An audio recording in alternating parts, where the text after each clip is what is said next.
සුබ දවසක් හැමෝටම එඩිවින්නොසි YouTube channel එකට ඔයාලා හැමෝම සාදරයෙන් පිළිගන්නවා. ඉතින් කවුරු හරි මගේ channel එක subscribe කරලා නැත්නම් දැම්ම ගිහලා subscribe කරන්න, bell icon එක press කරන්න. මම කරන videos ඔයාලට ඉක්මනටම බලා ගන්න පුළුවන්. අද දවසේ මම ඔයගලත් එක්ක කතා කරන්නේ IELTS Academic Writing Task 2 එකේ Band 9 structure එක ගැන. කලින් වීඩියෝ එකේ මම කතා කරා ඔයාලට Academic Writing Task 2 එකේ introduction එක ගැන. කවුරු හරි කෙනෙක් ඒක බැලුවේ නැත්නම් දැම්ම ගිහිල්ලා බලන්න.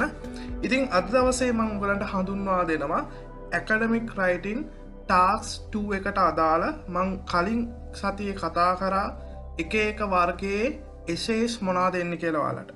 ඉතින් අද මම එක එක වර්ගවල තියෙන essays වලට අදාළ වෙන වෙනම structures ගැන කතා කරනවා. ඇත්තටම මම ගොඩාක් මහන්සි වෙලා මේක හොයාගත්තේ සහ ගොඩාක් රිසර්ච් කරලා තමයි මේ ස්ට්‍රක්චර්ස් ටික හැදුවේ.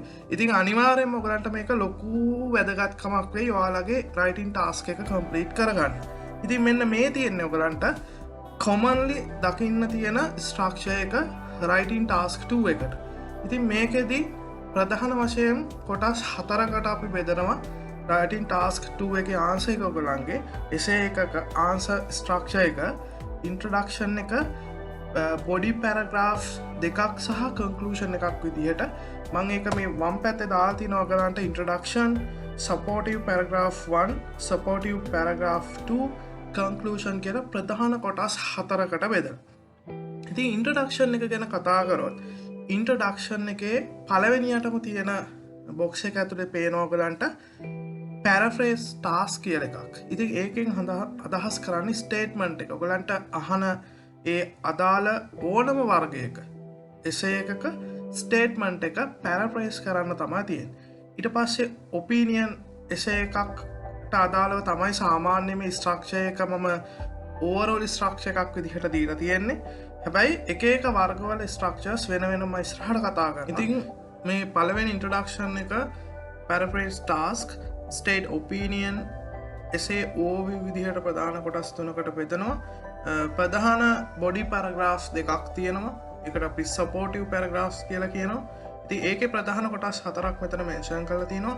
State opinion 1, explain why, give examples, summarize paragraph. ඒ වගේ කොටස් 4ක් ප්‍රධාන වශයෙන් ඔයාලගේ එක බොඩි පැරග්‍රාෆ් එකක අන්තර්ගත වෙන්න ඕනේ. ඒ වගේ බොඩි පැරග්‍රාෆ් දෙකක් තියෙනවා. කන්ක්ලූෂන් එකට ඔයගලන්ගේ සමරි එක, එසේ සමරි එක සහ ඔයාගේ ෆයිනල් තෝට් එක. ඔයා මොකක්ද ඒ ගැන හිතන්නේ? ඔයාගේ ෆයිනල් ඔපීනියන් එක මොකක්ද කියලා තමයි බලාපොරොත්තු වෙන්නේ. ඉතින් අපි ඉස්සරහට කතා කරමු මේවා වෙන වෙනම ඒ වර්ගවල එසේ වලට කොහොමද ඇප්ලයි වෙන්නේ කියලා. ඉතින් වැදගත්ම කාරණේ තමයි වර්ඩ් ලිමිට් එක ගැන. 250ක එසේ එකක් ලියන් තියෙන්නේ. සාමාන්‍යයෙන් 275ක් 80ක් වගේ වෙන්න ලිව්වම හොඳටම ඇති. ඊට වඩා වැඩි වෙන්න එපා. ඉන්ට්‍රොඩක්ෂන් එකට වචන 50ක් විතර, බොඩි පැරග්‍රාෆ් දෙකට වෙන වෙනම වචන 80ක් විතර සහ කන්ක්ලූෂන් එකට වචන 40ක් විතර එන විදිහට ලිව්වම සම්පූර්ණ එසේ එක සම්පූර්ණ වෙනවා. ඉතින් මම ගිය සතියේ කතා කරා මෙන්න මේ common type of essays ගැන.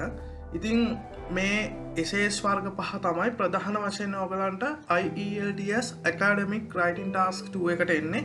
ඉතින් opinion essays, advantages, disadvantages, problem and solutions, discussion essays, two-part questions වගේ මේ වගේ common types ටිකක් ඔයාලට essay එකට හම්බ වෙනවා. ඉතින් ගිය සතියේ වීඩියෝ එකේ මම ඒ ගැන වෙන වෙනම විස්තර කරා මොනවාද මේ essays වර්ගවල ඕගොල්ලන්ගෙන් අහන්නේ කියලා. ඉතින් අනිවාර්යයෙන්ම මේ වීඩියෝ එක බැලුවේ නැත්නම් ඔයගොල්ලෝ ගිහිල්ලා මේ වීඩියෝ එක බලලා ඉවර වෙලා මේක ස්ට්‍රක්චර් එක බලන්න. මොකද එහෙම නොවුනොත් ඔයගලන්ට ලොකු අවබෝධයක් ගන්න බැරි වෙනවා මේ ස්ට්‍රක්චර් එක කොහොමද හැදිලා තියෙන්නේ කියලා. ඉතින් මම ඊළඟට කතා කරන්නේ මෙන්න මේ ටයිප්ස් පහට අදාළ වෙන වෙනම ස්ට්‍රක්චර්ස් කොහොමද හැදිලා තියෙන්නේ කියලා. ඉතින් අපි බලමු කොහොමද කියලා. මෙන්න මේ පළවෙනි essays වර්ගය ඔයගලන්ට දීලා තියෙන opinion essays වල ස්ට්‍රක්චර් එක මේ දීලා තියෙන්නේ. අනිවාර්යයෙන්ම ඔයගලන්ට මම කියන්න ඕන මේ essay වර්ග පහටම අදාළ ස්ට්‍රක්චර්ස් වෙන වෙනම ලියලා මතක තියාගන්න මොන විදිහටද මේ ස්ට්‍රක්චර් එක වෙන වෙනම හැදිලා තියෙන්නේ කියලා. ඉන්ට්‍රොඩක්ෂන් එකේ ඉඳලා ගත්තාම paraphrase, questions, give your opinion and outline main idea. ඔක තමයි ඉන්ට්‍රොඩක්ෂන් එකේ අන්තර්ගත වෙන්න ඕනේ. main body paragraph එක topic sentence explain topic sentence example summarize paragraph ඔයගේ body paragraphs දෙකක් තියෙන්න ඕන සහ conclusion එක summary of main points and opinion. ඉතින් opinion essay එකක structure එක මම මේ කතා කරේ. ඉතින් මේ structure එක මෙහෙම කිව්වට ඔයගලන්ට තේරෙන්නේ නැහැ. හැබැයි කෙනෙක්ට මේක ගැන idea එකක් ගන්න පුළුවන්. මම ඉස්සරහට කරනවා එක essay එකක් අරගෙන මෙන්න මේ අදාළ කොටස් වලට බෙදලා කොහොමද මොකක්ද මේ topic sentence එක කියන්නේ?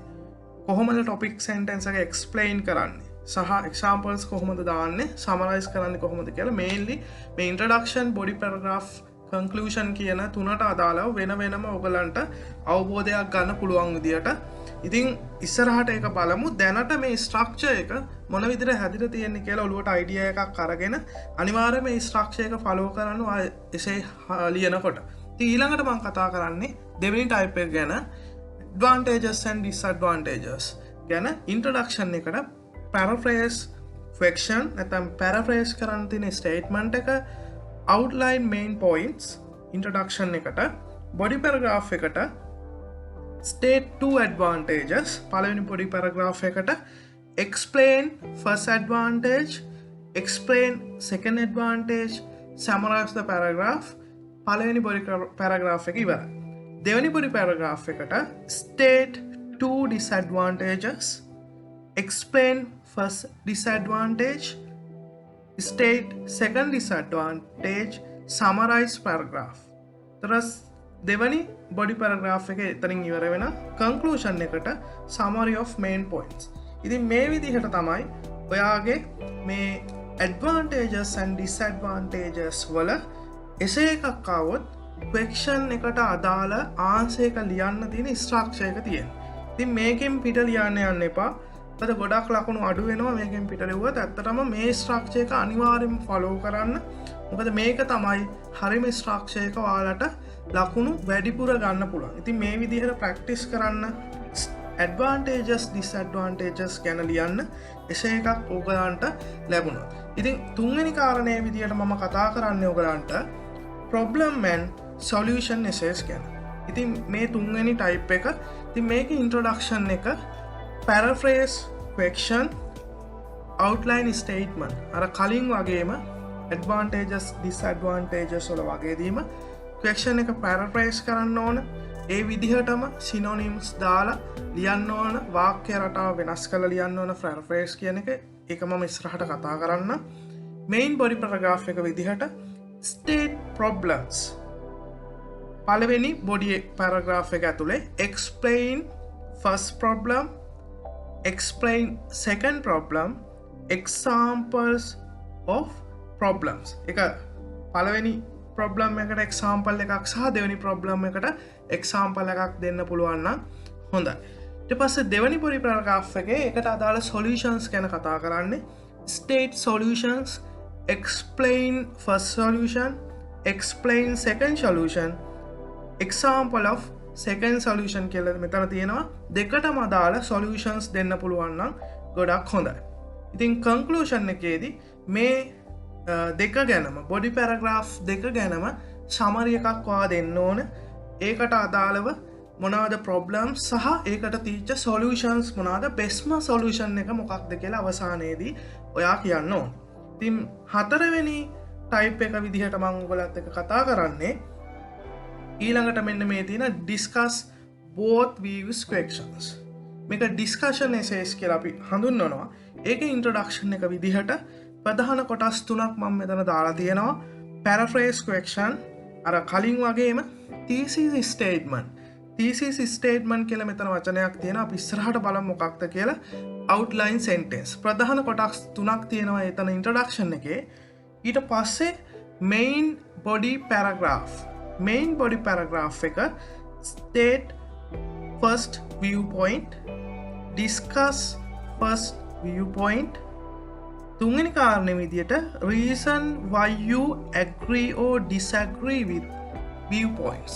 මෙතනදී discuss both views කියලා කියන්නේ. එතකොට ඔයා අනිවාර්යයෙන්ම මේ අහන ප්‍රශ්නයට අදාළ disagree හෝ agree වෙන දෙපැත්ත ගැනම කතා කරන්න ඕනේ. ඉතින් මේ පළවෙනි body paragraph එකේ කතා කරන දේ ඔයා එක බොඩි පැරග්‍රාෆ් එකක කතා කරනවා ඔයා ඇයි මේකට ඇග්‍රී වෙන්න කියලා.